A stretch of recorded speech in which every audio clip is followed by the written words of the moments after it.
Russian forces launched multi-sector assaults along the Donetsk and Zaporizhzhia fronts on 17 to 18 March, suffering heavy casualties without advancing at any point, according to Magyar Brovdi, commander of Ukraine's Unmanned Systems Forces, SBS. Brovdi assessed that Russia's anticipated spring-summer offensive can be considered partially uncorked, while Ukraine's general staff reported sharply rising daily casualty figures on the 17th and the 18th of March.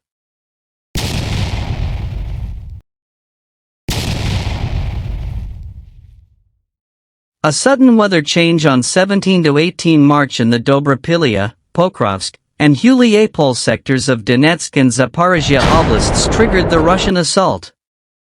Brovdi reported that Russian forces had waited throughout March for exactly this kind of fog to resume operations under cover.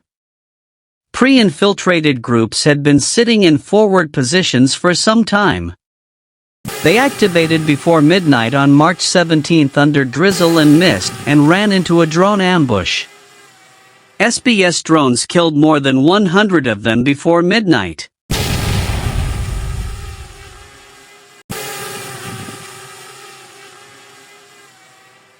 At dawn on March 17, Russia escalated.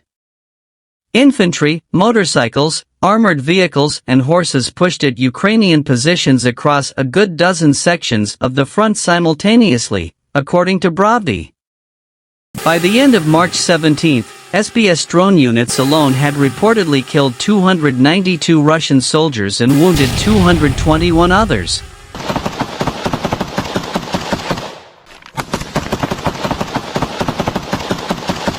Despite the scale of the assault, Russian forces failed to break through at any point along the entire Donetsk-Huliapol stretch, Brovdi said. Ukrainian infantry held every position. Ground-based drone crews from frontline brigades also struck heavily, with Brovdi crediting the combined arms effort SBS drone pilots, adjacent brigade drone operators, and infantry for the result.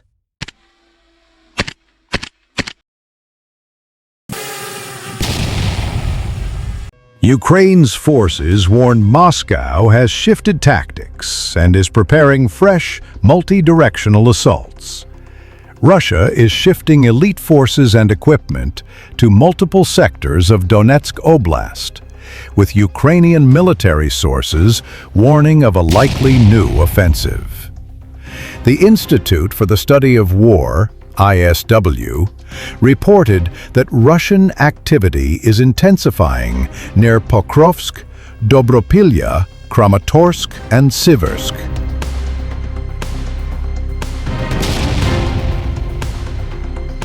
This comes as Russia continues its all-out war against Ukraine, focusing on capturing the rest of eastern Ukraine's Donetsk Oblast. ISW reported that Lieutenant Colonel Oleksiy Belsky of Ukraine's Dnipro group of forces said Russian troops are concentrating in Donetsk Oblast, with the heaviest fighting in the Pokrovsk direction. He said Russia is now bringing in drones and heavy armored vehicles after failing to seize Pokrovsk and Mirnohrad this summer.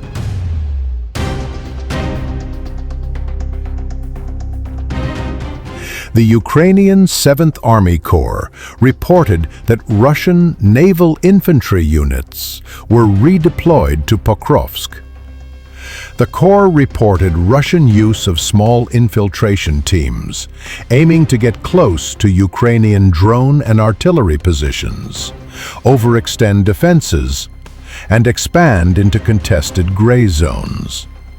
It also said Russian forces stepped up attacks on Pokrovsk's flanks, using armored and motorized vehicles to disrupt supply lines and attempt encirclement.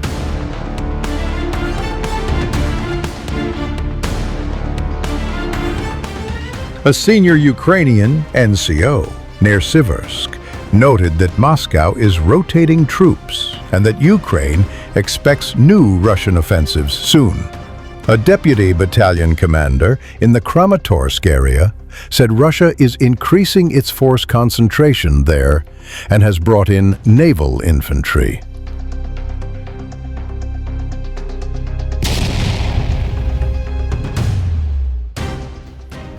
On September 5th, a Ukrainian service member said that 5 to 6 unspecified naval infantry brigades, a tank regiment, an infantry regiment, and 2 motorized rifle brigades were sent to the Dobropilya direction.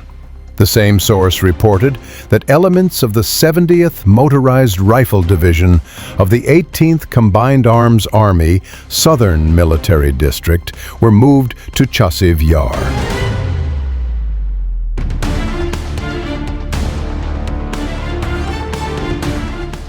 ISW cited a Russian mill blogger reportedly tied to the northern grouping of forces, who claimed on the 6th of September that elements of Russia's 76th VDV Division, including the 237th Regiment, were redeployed from Sumy Oblast to an unspecified location.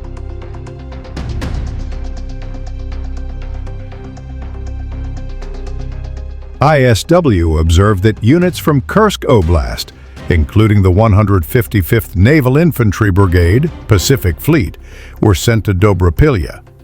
It also reported that elements of the 40th Naval Infantry Brigade, Pacific Fleet, 177th Naval Infantry Regiment, Caspian Flotilla, and 11th Separate VDV Brigade were redeployed to unspecified areas in Donetsk Oblast. Elements of the 70th Motorized Rifle Division were also reported transferred from Kherson Oblast to Donetsk's Bakhmut, possibly to reinforce Russian efforts near Kostiantynivka or Siversk.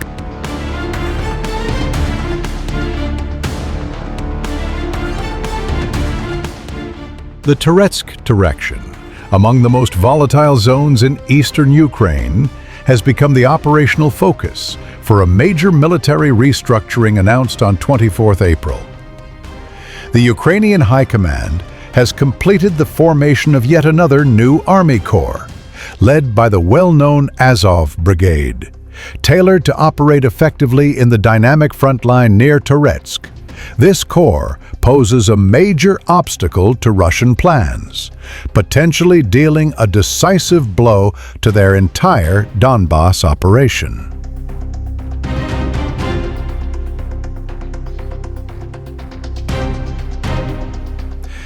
The 12th Special Purpose Assault Brigade Azov has long been one of Ukraine's most iconic and formidable fighting units.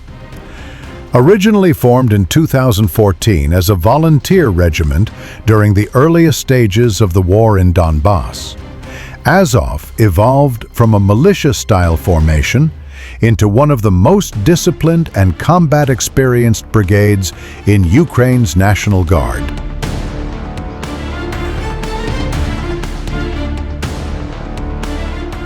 Its composition of highly motivated volunteers, its emphasis on initiative and cohesion, and its legendary defense of Mariupol, especially during the siege of the Azovstal plant in 2022, cemented its place in modern military history.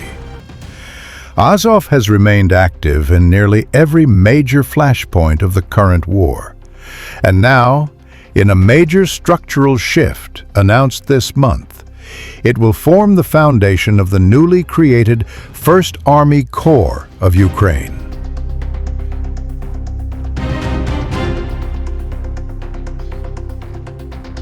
The establishment of the new unit, under the command of Colonel Denis Ridis Prokopenko, marks a milestone in Ukraine's military restructuring. This corps will include 5 brigades: the 12th Brigade, Azov, the 1st Presidential Operational Brigade, Burevii, the 14th Operational Brigade, Chervona Kalina, the 15th Operational Brigade, Karadog,